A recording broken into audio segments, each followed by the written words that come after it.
Welcome back, everybody. This is Moves and Beyond. I'm Callum. That's Pedro. Yes, Pedro. Pedro. Mm. Right, guys, we're here today to discuss X-Men. The Last Stand. That's right. The best X-Men movie ever made.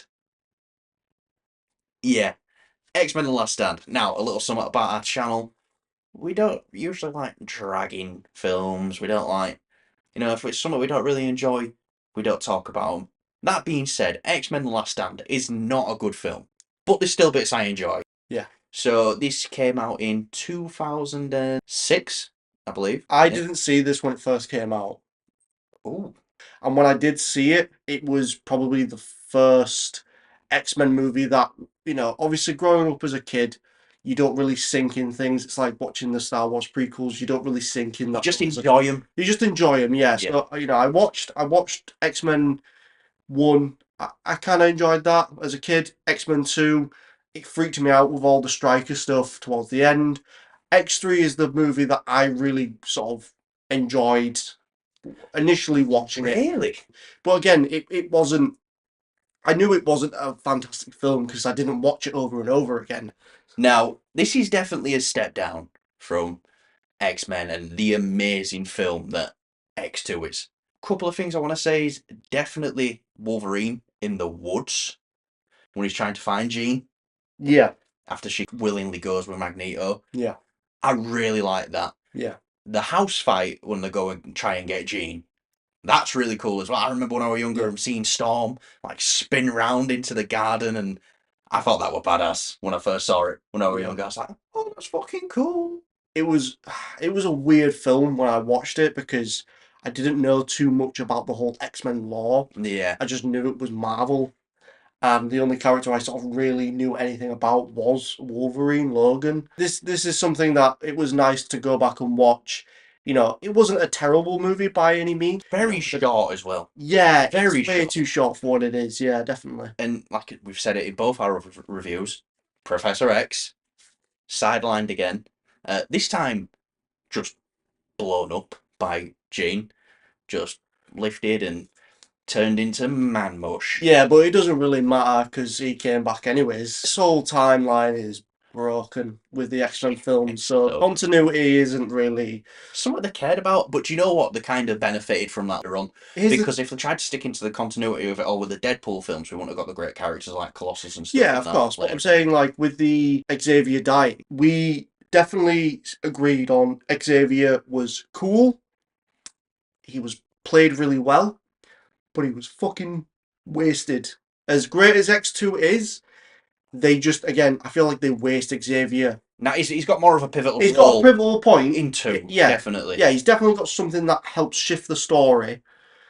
But again, just him as a character feels very wasted. And again, this feels like it just wastes him even And more. do you know what I do want to say as well? As much as this is Hugh Jackman's film, feels a lot like Halle Berry's film as well, A Storm. This is the one she's more prominent in. She's definitely in Yeah, the other two, and she's there. She's got lines. She's part of the team. yeah, But especially with a line that Xavier says to Storm, he's like, I've always thought about you running this place, and she's like, well, what about Scott? And she's like, well, Scott just isn't himself right now. And I'm like, Scott isn't himself, and he put him right to the sidelines again. Why? This time, killing him. it didn't feel as impactful killing either Scott or Xavier off No. because I don't feel like Scott was done dirty in the entire trilogy. I find, Yeah. and Yeah. Xavier was just kind of wasted potential. Scott more so than Xavier. It's so we can focus on Wolverine and Storm and the new characters like Bobby, Iceman, Kitty Pryde, played amazingly by Elliot Page. One thing I'll say going back and watching this entire trilogy is just the fact of like how Bobby. I thought he was in these films a lot more, but he's not. No. No, it's quite surprising. So hopefully we get a bit more Bobby in potentially Deadpool and Wolverine. Yeah, I was at a con and he was on stage speaking about it. Right. And he was like, it'd be great if I could come back. I only really feel like I got to truly ice out one time, and that was in Days of Future Past. Yeah, the start. Yeah. Yeah. Angel in this, yeah, he's only in it for a little bit, played by Ben Foster. hmm It was a nice little role. this still kind of felt in line with how the X-Men movies felt, especially at that time. So, it was the big ending to this trilogy. So, they Yeah, tried to do something big with it. Unfortunately, it just kind of flopped. But yeah. Getting yeah, onto the Dark Phoenix stuff, you can't have a hour and a half film tell the Dark Phoenix story. One thing I definitely don't want to forget: Kelsey Grammer as Beast really yeah, elevated this film, especially when he's in it. And he's definitely that substitute for the older person to look towards. yeah, One Professor X is gone, and Kelsey Grammer were great in this. Ian McKellen again, he's good in this, and especially he's got some really great moments in this. Even though this film isn't great, but he's got some really great moments in this film, especially when Pyro says to him, I'd have killed Xavier if you give me the chance." And mm, he's like, Charles Xavier did more for mutants than you will ever do. Another person I want to bring up, Vinnie Jones as Juggernaut.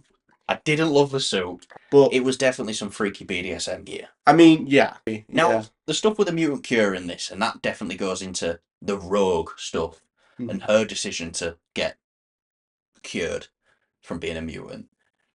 What did you think? What did you like of that angle? Did you like it? Did you not like it? Obviously, there's some at the end as well that kind of contradicts it, and it's like, oh, maybe it's not permanent. Again, I understand.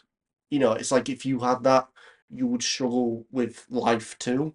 But at the same time, it's just I don't know. It kind of like breaks up the X-Men. Then it's kind of you leave it in such a shit position to not do anything afterwards because you could have done stuff after this film. You could have done Yeah, other stories. You could have yeah, you had a re-update of the X-Men team, kind of like what they're trying to do with the Avengers now and the MCU. They definitely could have done that, but instead they've had to, because of where they left it and how messy they've left it, they went back in time so they won't have any weird consistencies in the timeline or weird yeah.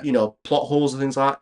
But again, it doesn't matter because they still broke the timeline consistency in going back and Yeah. doing some stuff that they did. It's like with Wolverine, there's X-Men Origins Wolverine, there's a lot of inconsistencies to. Sabretooth, and then there's Sabretooth. Yeah. Now, there's a good theory on the Sabretooth thing, where it's like he's the adamantium has actually stopped Wolverine from going like feral, which it does in the comics, which is what happened to Sabretooth though, because he Right. didn't have the adamantium in him.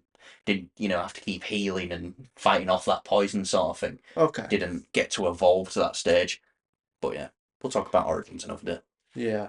That's cool though. I didn't know about that theory. With Days of Future Past, they kind of like went, okay, now we can do whatever we want without damaging the original trilogy sort of timeline.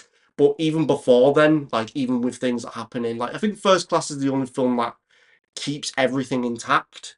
Whereas sort of X-Men Origins Wolverine, that just feels like it kind of mushes it up a bit. Definitely chucks it in a blender. Yeah. Yeah. Now, So it's like, why not just continue on? So as far as when it comes to the mutant cure and things like that, and what they did with the ending of the film, it definitely just made the film go instead of like, oh, there's a potential to do a fourth one or some sort of spin-off. But no, it just kind of went and they have to go well, back. that's it. Then there's the Rogue Cut as well with Days of Future Past. It's like a couple of minutes of added footage. Have you got a standout scene in this?